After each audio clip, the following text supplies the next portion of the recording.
ফের দিলীপ ঘোষের নিশানায় অনুব্রত মণ্ডল। অনুব্রতকে তৃণমূল কোনোদিন ছাড়তে পারবে না, এরাই পার্টিকে বাঁচিয়ে রাখে। কেষ্ট 550 কোটি টাকা কামিয়েছেন, পার্টিকে 1000 কোটি টাকা দিয়েছেন। আর কি বলেছেন দিলীপ ঘোষ দেখুন।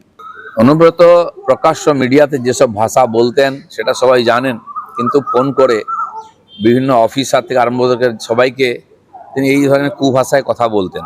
আজ পুলিশ যখন কথা শুনছে না তখন তাকে গালাগালি দিচ্ছিলেন, প্রকাশ্যে সেটা এসে গেছে। অনুব্রতর মতো নেতাদেরকে টিএমসি কোনোদিন ছাড়তে পারবে না। উনি 550 কোটি টাকা কামিয়েছেন, কিন্তু পার্টিকে তো 1000 কোটি টাকা দিয়েছেন।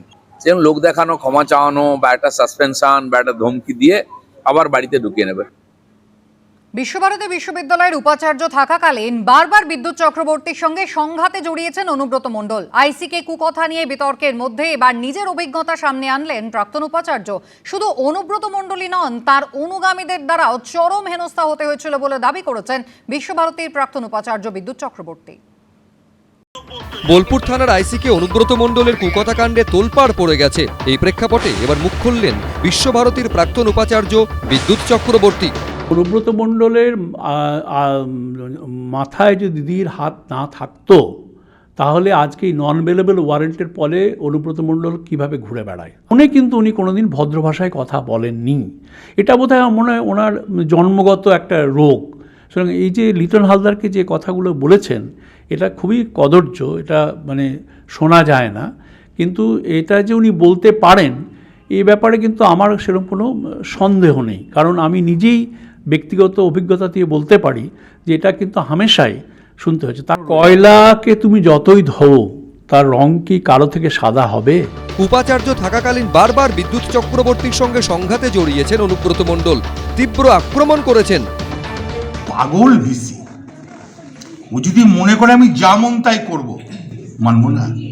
বিশ্বভারতীর ভেতরে গিয়ে ফ্ল্যাগ লাগিয়ে দেবো। ও একবারে পাগল। তো আমি বলেছি না, বাগাল, অশিক্ষিত, ওর ভিসি হওয়ার কোনো যোগ্যতা নাই। বিশ্বভারতীর স্টাফরা ঘেরাও করবে ভিসিকে, বাড়িতে 2 তারিখের পর করবে, যে কোনো একদিন ঘেরাও করবে। পাগলামিটা ছাড়াতে হবে। আইসিকে কুকথা নিয়ে বিতর্কের মধ্যে এবার নিজের অভিজ্ঞতা সামনে আনলেন প্রাক্তন উপাচার্য। আমি যখন উপাচার্য ছিলাম সেই সময় আমার সঙ্গে উনি শুধুমাত্র কদর্য ভাষা প্রয়োগ করেছেন তা নয়, আমার সঙ্গে কদর্য ব্যবহার করেছেন। এবং তার কতগুলো উদাহরণ আমি দিতে চাই। যেমন একদম প্রথমে যেটা বলবো যে অনুব্রত মণ্ডল তাঁর ক্ষমতা দেখাবার জন্য আমাদের বিশ্বভারতীর একটা ঐতিহ্যবাহী গেট, এই গেটটাকে ভাঙা হয়। এই ভাঙার পিছনে নেতৃত্ব দিয়েছিলেন অনুব্রত মণ্ডল এবং তৎকালীন বীরভূমের একজন এমএলএ। এবং সবচেয়ে যে দুঃখের বিষয়, পুলিশের যে থানা সেটা আমাদের ক্যাম্পাসের মধ্যেই। যখন অনুব্রত মণ্ডলের কথা অনুযায়ী কাজ যদি না হতো উনি আমাকে ধমকি দিতেন। বিদ্যুৎ চক্রবর্তী আরও বিস্ফোরক দাবি করেছেন। অনেক রকমভাবে গুলি করে মেরে ফেলবো, পাগল।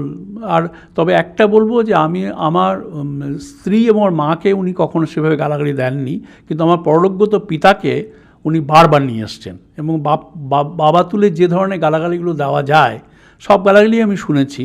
এবং উনি অবলীলাক্রমে আনইন্টারাপ্টেডলি উনি আমাকে গালি দিয়েছিলেন। শুধুমাত্র অনুব্রত মণ্ডলই নন, তার অনুগামীদের দ্বারাও চরম হেনস্থা হতে হয়েছিল বলে দাবি বিশ্বভারতীর প্রাক্তন উপাচার্যের। 21 দিন আমাকে উনি বন্দি করে রেখেছিলেন। উনি এবং ওনার বসংবদ যারা আছে তারা আরও মারাত্মক। কেন তারা এসে আমাকে শুধুমাত্র গালিগালাজ করতো তা নয়, আমাকে অফিসে তালা বন্ধ করে রেখে দিত। ধরো 1 দিন 2 দিন এরকম বহুবার ছিলাম আমি। কিন্তু সবচেয়ে যেটা বেশি হয়েছিল সেটা হচ্ছে 21 দিন। 21 দিন আমাকে বন্দি করে রেখেছিল। এবং সেই বন্দি অবস্থায় শেষ দিকে এমন অবস্থা হয়েছিল, জল ছিল না, জলের লাইন কেটে দিয়েছিল, ইলেকট্রিসিটি বন্ধ করে দিয়েছিল। শেষে আমি সেদ্ধ ভাত, আমি আমার ছেলে এবং মেয়ে ছিলাম, আমার স্ত্রী তখন থাকতেন না, তিনি দিল্লিতে থাকতেন। তো সেই 21 দিন কাটার পরে পুলিশ কিন্তু কোনো সাহায্য করেনি। আমাকে সাহায্য করেছিলেন কলকাতা হাইকোর্ট। সব মিলিয়ে অনুব্রত মণ্ডলের কুকথা কাণ্ডে বিতর্ক চলছেই। প্রসেনজিৎ সাহা, এবিপি আনন্দ।